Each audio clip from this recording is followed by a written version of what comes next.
While fixing her makeup, my girlfriend said, "At the party, act like you're not with me." I looked at her in surprise but calmly replied, "Okay." I dropped her off at the party and returned home alone. After that, I packed my belongings and left the house. 6 hours later, I received a message from her friend asking, "Do you know what happened at the party?" I replied, "What happened?" What she told me next was completely shocking. "My name is Andrew, I'm 29, and I work as a network security consultant for mid-sized companies around Seattle. It's stable work, decent pay, nothing glamorous. I've been with my girlfriend Lauren for 3 years. We met at a coffee shop downtown where she used to work part-time while finishing her business degree. She was funny, ambitious, beautiful, the kind of person who lights up a room without trying. We moved in together about 18 months ago. Things weren't perfect, but I thought we were solid. That night started like any other Friday. Lauren had been talking about this party for 2 weeks. Her college friend Brittany was hosting it at some upscale loft in Capitol Hill. Lauren seemed unusually excited about it, kept mentioning how everyone would be there. I didn't think much of it. She'd been dressing up more lately, buying new clothes, spending extra time on her appearance. I figured she just wanted to look good around her old friends. Around 7:30, she was in the bathroom doing her makeup. I was in the bedroom, changing into a button-down and jeans, figuring I'd look presentable enough. That's when she said it. "Hey, Andrew." Her voice came through the half-open door, casual, like she was asking me to grab milk on the way home. "Yeah. At the party tonight. Can you just, act like you're not with me?" I stopped mid-button. "What?" She stepped out, still holding her eyeliner. "I mean, don't be all couple Y. Just mingle separately. It'll be more fun that way." I stared at her. She was wearing this tight black dress I'd never seen before, her hair done in loose waves. She looked stunning, but something in her tone made my stomach drop. "You want me to pretend we're not together? It's not like that." She turned back to the mirror. "I just don't want it to be weird. Some of my friends don't really know about us yet, and I don't want to make things awkward. Lauren, we've been together 3 years. We live together." "I know, but..." She trailed off, focused on her reflection. "Just trust me, okay? It's easier this way." I stood there for maybe 30 seconds, running through 1,000 responses in my head. Every instinct told me to push back, to demand an explanation. But something else, maybe pride, maybe exhaustion, made me take a different route. "Okay," I said quietly. She glanced at me in the mirror, surprised. "Really? Yeah, no problem." 20 minutes later, I pulled up outside the loft building. Music thumped from an upper floor. Lauren checked her phone, reapplied lipstick one more time, then opened the door. "Thanks for the ride," she said, like I was an Uber driver. "Have fun," I replied. She hesitated for just a second, maybe sensing something off in my tone, then smiled and got out. I watched her walk toward the entrance, pulling out her phone as she went. The door closed behind her. I sat there for a moment, hands on the steering wheel, engine still running. Then I put the car in drive and went home. Update 1. The apartment felt different when I walked in alone. Quieter. I stood in the kitchen for maybe 5 minutes, just thinking. Then I went to the bedroom and pulled out my old duffel bag from the closet. I'm not an impulsive person. I analyze networks, find vulnerabilities, patch holes. I think things through. But standing there, looking at that bag, everything suddenly became clear. This wasn't about one party. This was the culmination of 100 small things I'd ignored. The way she'd started pulling away when I tried to hold her hand in public, how she'd stopped posting pictures of us on Instagram, the vague answers when I asked about her day. I started packing. Clothes, toiletries, laptop, important documents. I was methodical about it. Took about an hour. I left most of the furniture. It was hers anyway, or at least paid for primarily by her parents when we moved in. I wrote a note and left it on the kitchen counter. "You wanted to act like we weren't together. Now you don't have to act. Take care of yourself." By 10:30, I was checked into a Holiday Inn near the airport. I texted my buddy Connor that I might need to crash on his couch soon, and he replied within minutes. "Dude, what happened? Call me." I didn't call him. I sat on the hotel bed, staring at my phone, watching the battery drain from 47% to 44% to 39%. No messages from Lauren. Nothing. Around 1:15 in the morning, my phone buzzed. Unknown number. I answered. "Andrew." A woman's voice, anxious, slightly slurred. "Who is this?" "It's Brittany. Lauren's friend. I'm at the party." My heart started pounding. "What's wrong?" Is she okay? She's physically fine. But you need to know what happened. I sat up straight. What happened? There was this guy here. Travis. He's some tech startup founder, really rich, drives a Porsche, whatever. Lauren's been talking to him for like 2 months apparently. I didn't know about it, I swear, but my roommate told me tonight. Lauren invited him to the party. She was all over him. Andrew. Like, really all over him. My throat went dry. Okay. But here's the thing. About an hour ago, Travis got wasted and started bragging. He was telling everyone how he's got this arrangement with Lauren.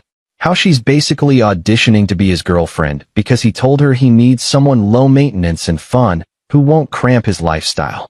He said she's been trying to prove she's not clingy. I couldn't speak. Brittany continued, voice shaking slightly. Then he said something about how she told him she had dead weight to cut loose before they could get serious. Andrew, everyone heard it. People started looking around for you, and Lauren went pale. Someone asked where her boyfriend was, and Travis laughed and said, "What boyfriend?" That's when Lauren tried to backtrack, said you were just a roommate, but people know you guys live together. It got really awkward really fast. Where is she now? I managed to ask. She locked herself in the bathroom. She's been in there for like 20 minutes.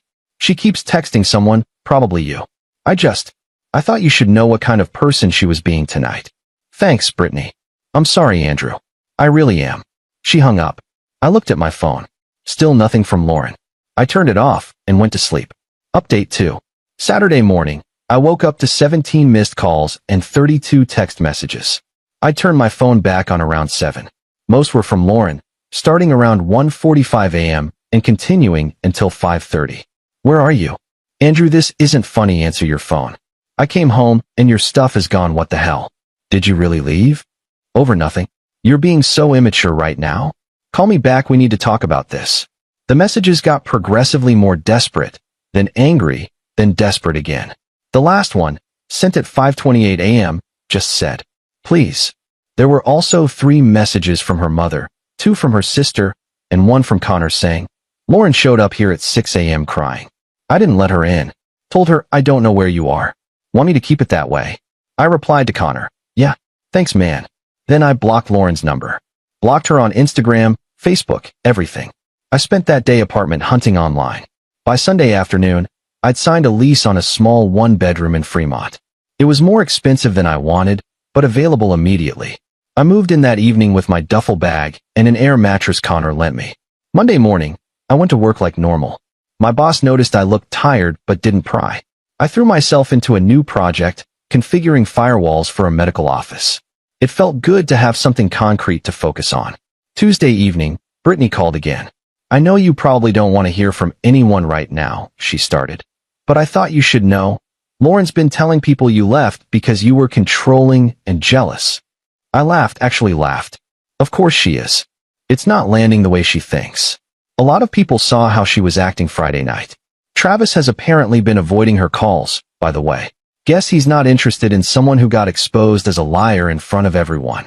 Good for him, I said, meaning it. There's one more thing. Brittany sounded hesitant. She's been posting cryptic stuff online.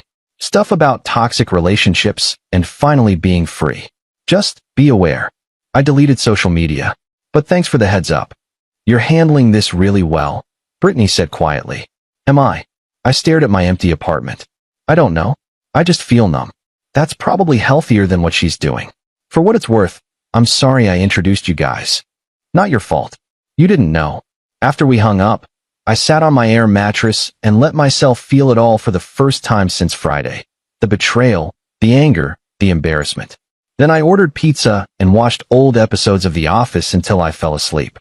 Update 3. 3 weeks later, Connor invited me to a barbecue at his place. I almost said no, but he insisted. You need to get out, man. Meet some people. Plus, my girlfriend's bringing her coworker, and apparently she's cool. The coworker was named Harper. She was a graphic designer, had short auburn hair, and a dry sense of humor. We talked about nothing important, favorite pizza toppings, worst movie we'd ever seen, whether hot dogs were sandwiches. It was easy. Normal. So, she said eventually. Connor told me you went through a breakup recently. He did, huh? He's not subtle. She smiled. You don't have to talk about it. It's fine. Yeah, I did. 3-year relationship ended kind of abruptly. Her loss. Harper said, then immediately looked embarrassed. Sorry, that was presumptuous. No, I appreciate it. We exchanged numbers. Texted a few times that week. Nothing romantic, just friendly. It felt good to have new conversations that weren't weighed down by history. Meanwhile, through Connor, I heard that Lauren had been calling mutual friends, trying to find out where I was living. He'd told everyone to keep quiet. She'd apparently driven by Connor's place twice, looking for my car. She also called my girlfriend. Connor told me over beers one night. Asked if she knew anything. Sarah told her to leave you alone. I appreciate you guys having my back. That's what we're here for. Connor took a sip. You seem better, though. Less zombie-like. I'm getting there. The truth was, I still thought about Lauren constantly. Not in a longing way, more like trying to solve a puzzle. How had I missed the signs? When did she stop caring? Was there ever a moment where I could have fixed things, or was I always doomed to be the dead weight she needed to cut loose? One Friday in late November, I got a call from an unknown number. Against my better judgment, I answered. Andrew. It was Lauren's sister, Michelle. Hey, Michelle. I know you probably don't want to hear from any of us, but I needed to call. Lauren told Mom and Dad that you left her because you found someone else. She said you were cheating, and that's why you moved out so fast. Of course she did. I don't believe her, Michelle said firmly. I know my sister. I've watched her lie her way out of things since we were kids. I just wanted you to know that I know the truth. Or at least, I know her version can't be the whole story. Thanks, Michelle. That means a lot. For what it's worth, she's miserable.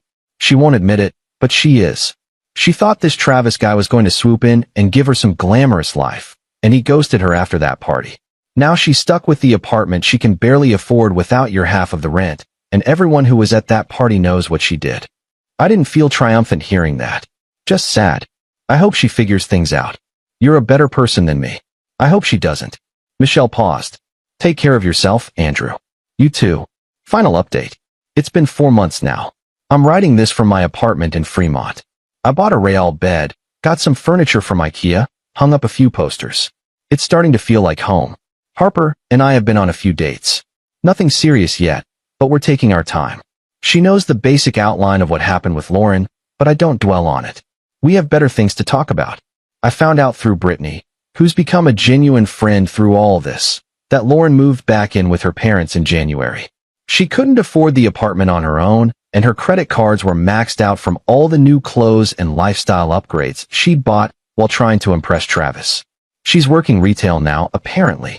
Her Instagram is private, last I heard. I don't hate her. I really don't. I'm grateful in a weird way. That night, the party I was never supposed to attend as her boyfriend, gave me clarity I'd been avoiding for months, maybe years. I'd been comfortable in a relationship that had quietly died, too afraid of being alone to acknowledge what was right in front of me. Last week, I got a letter in the mail. Actual physical mail, forwarded from Connor's address. Lauren's handwriting. I sat with it for 2 days before opening it. Inside was a single page, front and back, apologizing for everything. She called herself selfish, said she'd been caught up in the idea of something better and lost sight of what mattered. She said Travis made her feel exciting and valuable in a way she couldn't explain, and she'd convinced herself that meant something. She said she knew she'd hurt me and hoped someday I could forgive her. I read it twice, then put it in my desk drawer. Maybe I'll respond someday. Maybe I won't. Connor asked me last night if I felt like I got closure. I told him I didn't need it. Closure is overrated. Sometimes things just end, and you move forward, and that's enough. I'm doing okay. Better than okay, actually. I've been running again, something I gave up when Lauren and I moved in together because she thought it was boring. I've been reading more, sleeping better, laughing easier. I don't check my phone compulsively anymore. The weird thing is, I don't even feel angry anymore. That first night, driving home from dropping her off at that party, I felt something shift inside me. Not rage, not sadness, just a calm certainty that I deserved better. That feeling never left. So when she said, at the party, act like you're not with me, I took her advice to heart. And I haven't looked back since. Edit 1. A few people asked about the legal stuff with the apartment. Since my name wasn't on the lease, I didn't know anything. Lauren had insisted on being the primary tenant when we moved in because her parents were co-signing. Worked out in my favor. Edit 2.